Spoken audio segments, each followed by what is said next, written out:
Four-star edge defender Jaylen Harvey was a no-show for Penn State's Lasch Bash this weekend.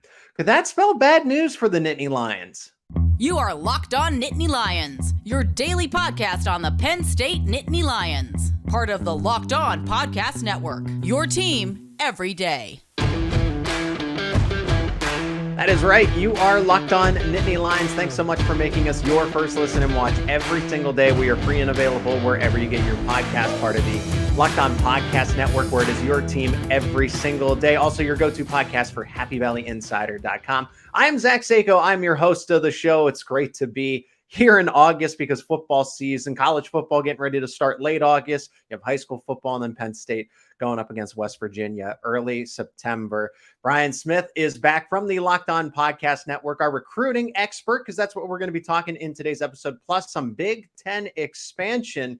And Brian, we start this off with somebody who wasn't at the Lasch Bash barbecue weekend, festivities, a free camp on Friday, partial camp on Saturday, but mostly the festivities on that Saturday. And someone who was an important celebrity no-show was edge defender Jaylen Harvey, a four-star recruit that's been projected to Penn State for a long time now. I've been saying I want to start off a show with him as the lead segment, and here we are because he was someone that was 50-50, and he ends up not making the trip to Happy Valley. I don't like the way that this looks, but what I'm gathering is that it's inconsequential. But in my opinion, this is a big deal. Well, they didn't get him on campus for an important weekend.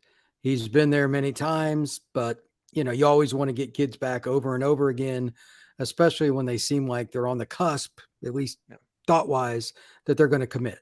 And if you can't get them to come, what are they doing? They're probably talking to somebody. You just hope that you can get them back sooner than later. So everybody's expected him, like you said, to end up at Penn State. Why he didn't go, I'm not sure. Maybe it's just he's been a million times, but that's never a good thing. You always want the kids to come when they're supposed to. Yeah, and that's just it. This was a weekend filled with 2024 commitments there. A lot of them were there. We're talking Ethan Grunkmeyer. We're talking Donovan Harbor. We're talking Luke Reynolds. A lot of the all of them, any of the commitments that are in this class of 2024 are primary guys, and they were able to make it up for the weekend. So somebody who still seems to be weighing his options, and I don't blame him for that, but Are the experts right when they say that, yep, I'm still confident that Penn State lands this kid when all's said and done? Now, he posted to social media. He doesn't really, I don't know how much I want to read into this. Just a few alarm clock emojis, a highlight of him making a play at the line of scrimmage. Good highlight. I like the play. But is that an indicator that, hey, the season's right around the corner? Because we all know that. Or is that an indicator that I'm getting ready to make a decision and everyone should be on notice? With a recruit, it's all about him just getting followers. I don't pay attention to the social media stuff. Don't worry about that at all. Partially, something else going on with their recruitment at the time. That's another way they get attention back on them, is to talk about a commitment date or a potential visit or something else that happens with recruiting. So I wouldn't read too much into it. Jaylen Harvey's just doing what he's doing, being a high school kid and being recruited by Penn State and all the major programs. Yeah, and the schools that are all involved, of course, we've been over this. It's Maryland, Tennessee, Florida, USC. I mean, that is a good group, and it was Penn State all along. And Brian, the feeling that I get is that Penn State, yes, still wins at the end of the day because they were there first and they're there last. It's only that USC, Florida, Tennessee, Maryland was there too because Quincy Orchard, right? And a teammate, of his, Xavier Gilliam, was at the Lasch Bash barbecue. So I wonder if they had any conversations. But besides the point, Florida, Tennessee, USC showed up a little later. Maryland is the hometown school, and Penn State has been showing love for the longest time when it comes to Jaylen Harvey's recruitment.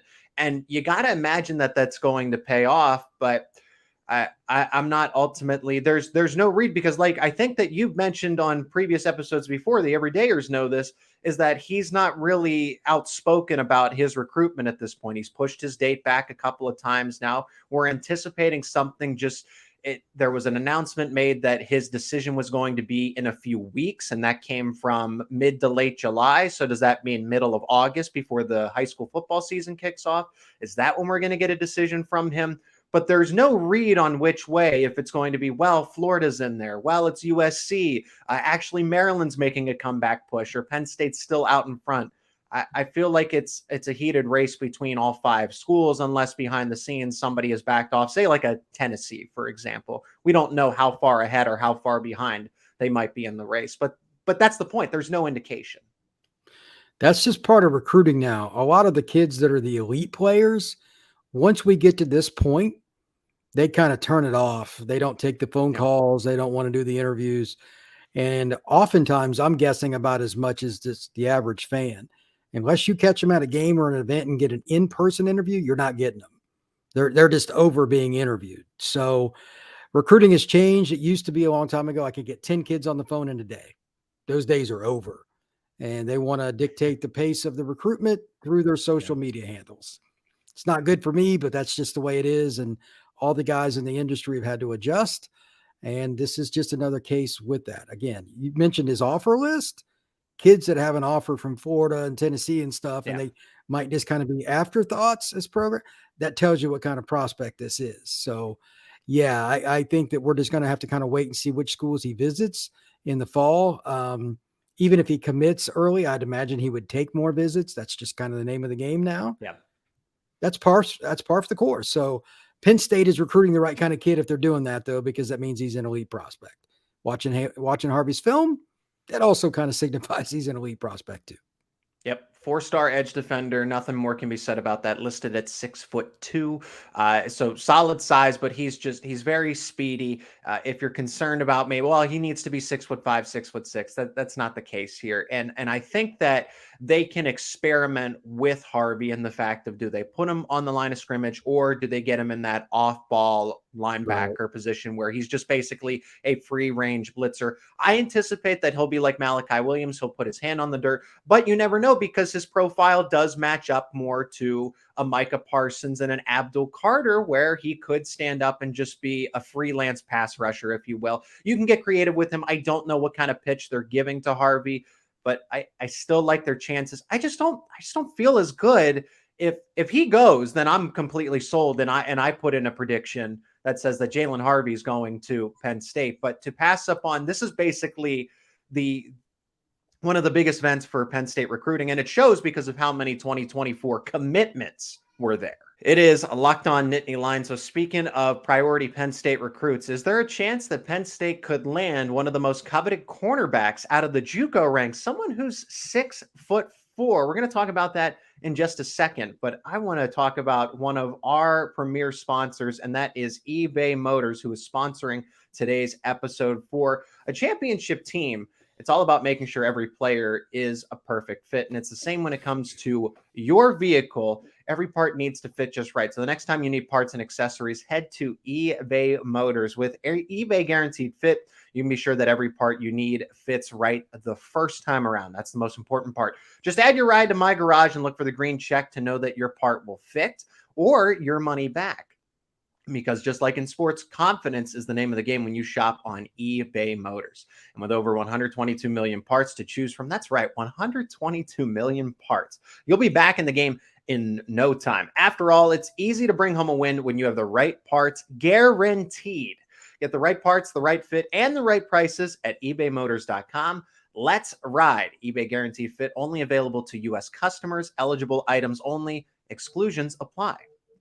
And Locked On Nittany Lions is your go-to podcast for HappyValleyInsider.com. Check them out, Penn State Rivals, for all the latest news and recruiting. And football season camp is getting ready to start. Picture day almost here for the Penn State football team. And, of course, kickoff against West Virginia early September. Brian helping us out, talking about recruiting for the Nittany Lions. And one of the other big prospects that actually did make it to camp this past weekend for the Lasch Bash was Sione Laulea. Now, he just camped.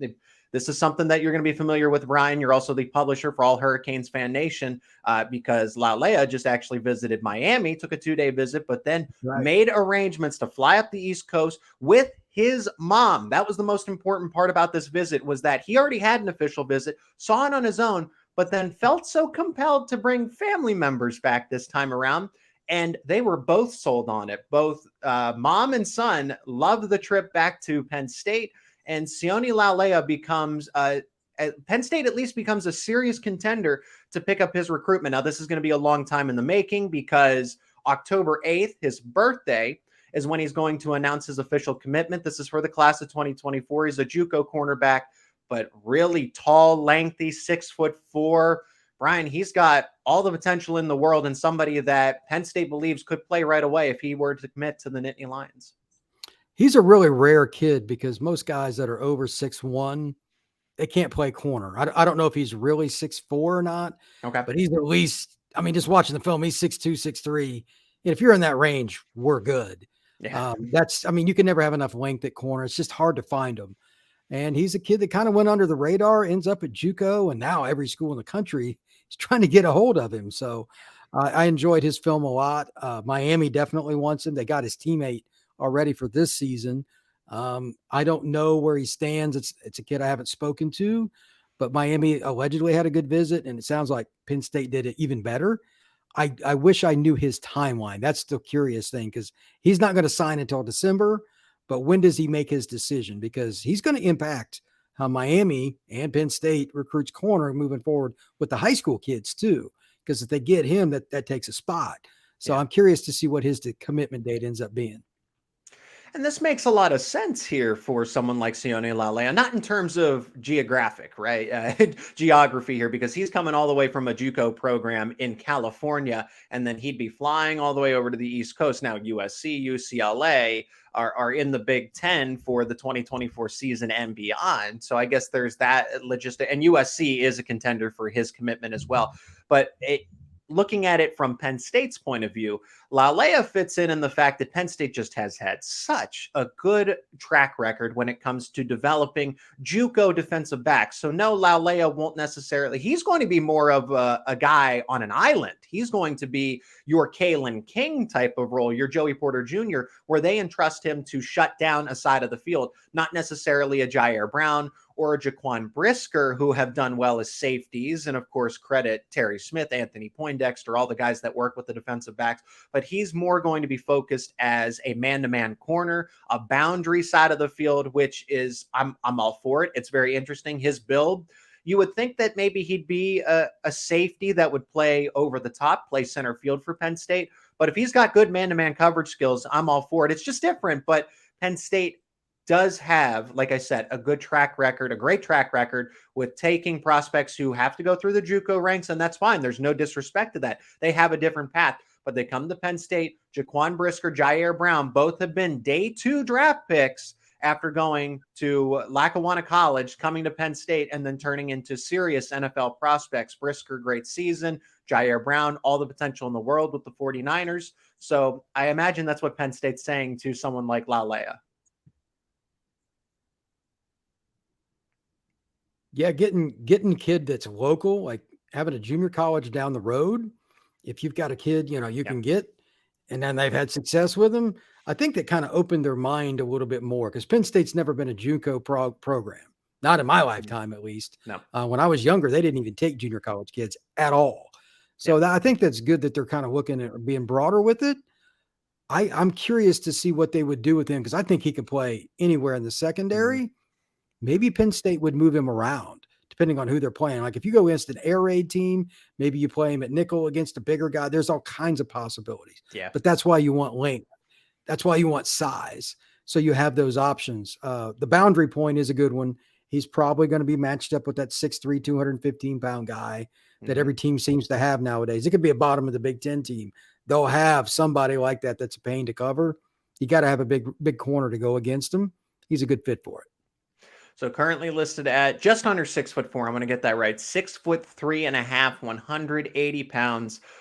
Someone that, again, has potential to play right away because he already does have a little bit of veteran experience ahead, definitely of high school prospects, to say the least. But he is arguably the top junior college transfer prospect that's for the class of 2024.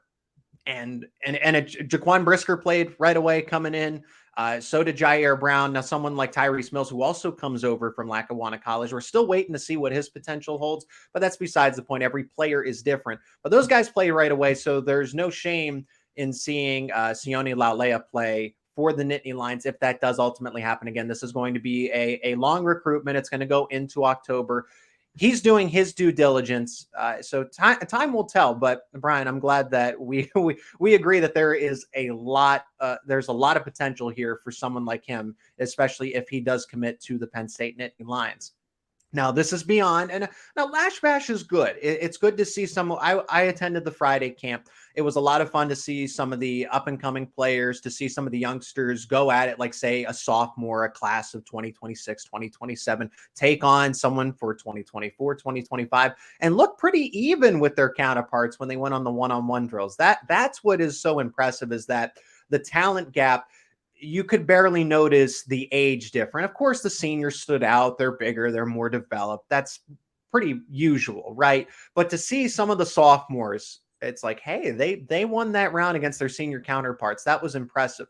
There were a couple kids that Penn State. So the Lasch Bash isn't so much about the class of 2024 anymore. It's about the future. It's about 25, 26, 27 even. They offered some new kids in the class of 2027. But one kid that we have talked about, I shouldn't say commit because he still remains uncommitted. Quarterback Bekkem Kritza out of the Florida area, Miami Central. It's a loaded quarterback room, so we'll see if he still plays or not. 6'5", just a huge, that perfect profile for the new age of Penn State quarterbacks under James Franklin and Mike Yurcich, this new type of pro style, the spread pro style offense to get more of your traditional pocket passer.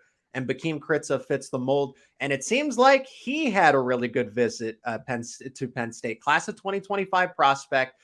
Penn State seems to be all in on possibly getting him as the face of that class for 25. Yeah, he's a kid that transferred in from Los Alamitos High School in California. He's friends with Cunningham, and he went down to Miami Central. He's got a big arm. He's an athletic kid and can move around, but it's most impressive to me that he's already got natural size.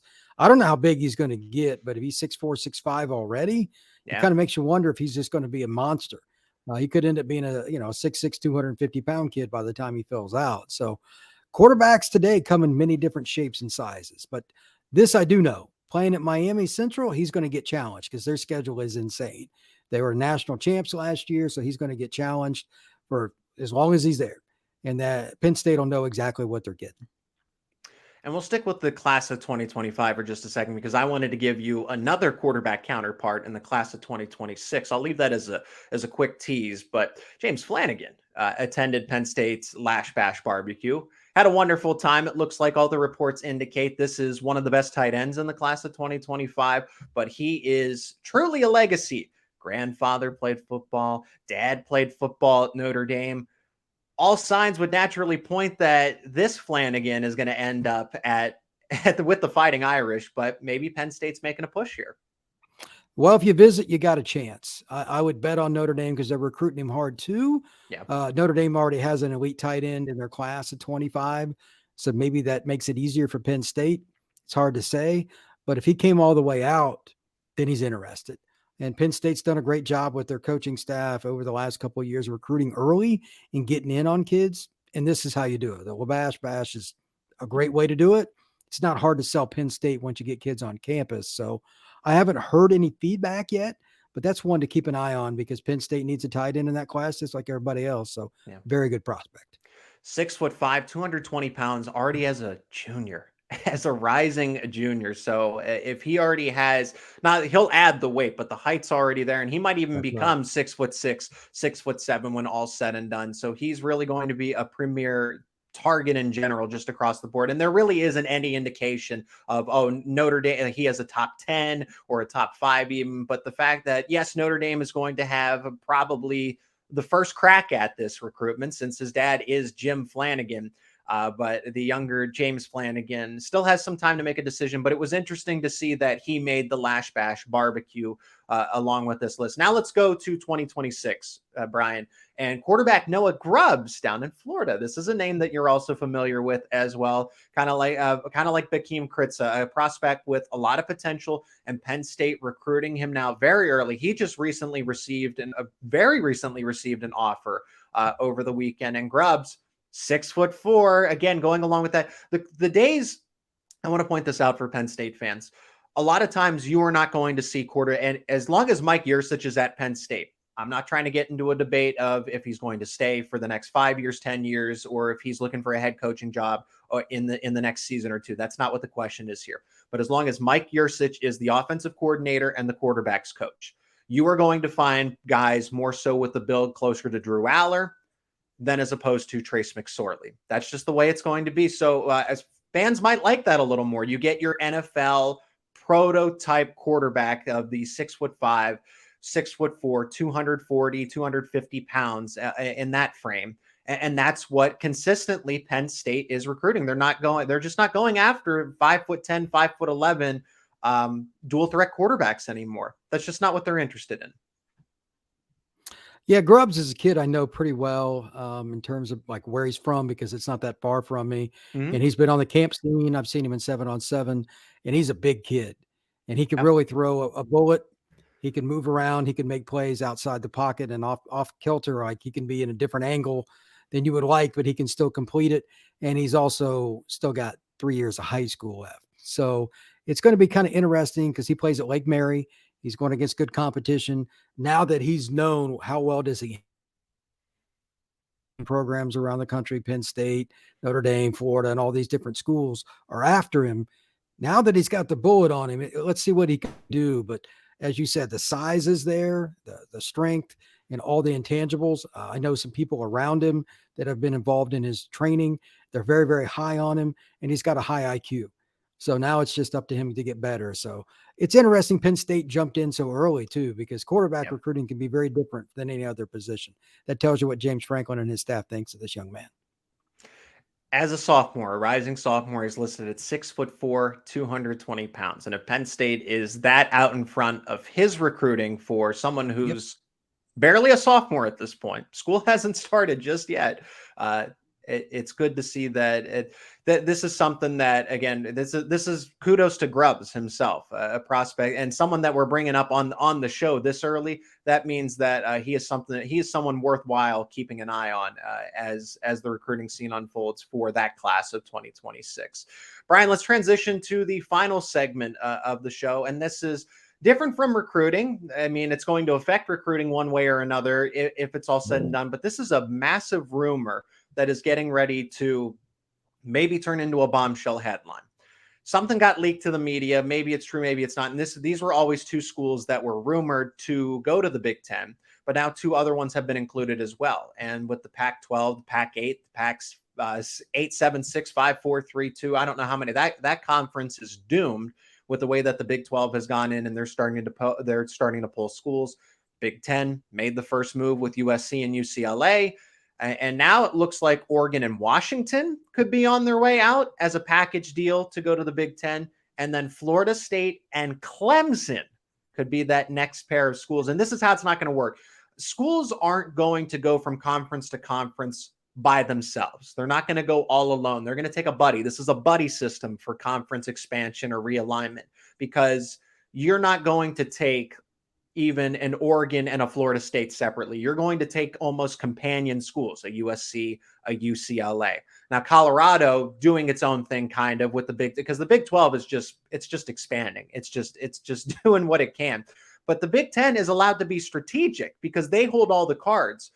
The Big 12 is welcoming everybody with wide open arms because they need that money, they need that revenue, they need that status. But the Big 10 can be selective and say, no, we don't want you. And that's the case. It seems like with Oregon and Washington that they wanted to be in the Big 10 all along, but the Big 10 said, we're going to hold off on that for the moment. But now things have changed. The Big 12 has made some serious moves. The Pac-12 has no answer to keep these schools around. And these schools have to make a decision, or they're going to be left behind, and their athletic programs are going to lose millions and millions and millions of dollars. That is not an understatement. So if you're the athletic director of a school and you're not in a good conference situation, you got to make a move now. Yeah, the question is, how do you get out of all those contracts, especially FSU Right. and Clemson? As I'm sure you've heard about the grant of rights deal that the ACC has. Yep. That thing is, whoever signed that. It's very and tight. I don't know the backstory to that. Yeah, it is not friendly. I don't know how you negotiate that stuff because ESPN's on both ends of that. Like, they're part of the ACC, but they broadcast Big Ten games. And I mean, it's awkward for them all around. And it's part of the deal, man. Like, you're going to have to lose money up front. And nobody in this world, especially with the down economy, wants to hear that. But somebody's going to pay that. The ACC is getting paid if they leave. So that's the first thing. The other with the Pac-12, I think, is interesting. This is just how state legislatures work. They're going to be pushing hard for Oregon State and Washington State to get to go too. In my opinion, that's the only reason that deal hasn't already happened. Yeah. Because all those people have, constituents that root for those other teams that are going to be pissed that their team's not going. And those, look, they want to get revoted back in. So I get it. Yeah. But that's just not, Oregon State doesn't have the same cachet as Oregon. It's just true. That, in my opinion, that's why that hadn't already happened. That was part of the deal when Texas and Oklahoma left. They called down some of the Board of Regents at the University of Texas and just laid into them because some of the other schools in the state of Texas were getting left. And I know exactly what that is. These people are getting hammered by some of their constituents that went to Texas Tech, they went to Baylor. Everything's connected, whether you like it or not. It's very awkward and it's very clunky, but that's college football in 2023. How soon do you think this is coming? Because the rumor says within the next week or two. And it wasn't when the USC UCLA story was broken. It was broken by more major outlets. This one seems to be a little more hush hush. And then, I mean, there's rumors all over the place. Oregon and Ohio State were taking mascot pictures together, right? And then there's the rumor that Oregon wanted to go to the Big 12 since the Big 10 wasn't open to taking just them by themselves. But when do you think the next domino in general is going to fall, Brian? Based on the contracts, and Bud Elliott made mention of this on his podcast, August 15th, if you're going to leave for the ACC, you got to leave by that date for the following year. Okay. So that's 2 weeks. Yeah. And boy, you talk about getting laid an egg right before your season starts. If you're the ACC, Pac-12, I don't know what their deal is, but that conference is imploding anyway. So, I mean, it's going to be a lot to talk about right in the middle of fall camp. It's not the stuff I really want to talk about, but you have to. It's the elephant in the room. We can bitch about it, but it's just true. So it is what it is. So the Big Ten could be going from, the Big Ten, which had 14 schools, now 16 schools, could ultimately end up with 20 and then some. And I've talked about this on other shows as well, Brian. The goal of all of this, and if you survive, great, because there's going to be no mercy with this, especially with these TV contracts. These TV networks are pushing this. They want conference realignment. They want a college football playoff expansion. Basically, I'll keep this short and maybe we can do this another time, but the goal is to bring down the NCAA. The SEC, the Big 12, and the Big 10 seem to be the conferences that are going to withstand all of this. The ultimate goal at the end of the day is to form a college football alliance between those three conferences. And then you might have basically not Division II, but a subsection under that of what's remaining of the Pac-12, what's remaining of the ACC, and some other Group 5 schools that don't ultimately latch on to these bigger conferences. But the Big 10, the Big 12, and the SEC have done everything right in the scheme of things. They want to make a college football alliance, basically the National College Football Association. Brian, maybe I should get that trademark so I can get some money from that. But it's ultimately going to be a professional college football league that undermines and ends the NCAA. Yeah, it very well could. And it would not surprise me because everybody's just out for the almighty dollar. That's it. Yeah. It's about money, brother. It is about money. And that's where we'll finish it, Brian. I appreciate the time as always. Appreciate the perspective. It's good to see Penn State recruiting, even though it's slowing down. But football season is so close to being here. And as recruiting continues to make its ebbs and flows, I can't wait to have you back on the show to talk about and analyze that news when it comes about. All right, man. You have a great day, man.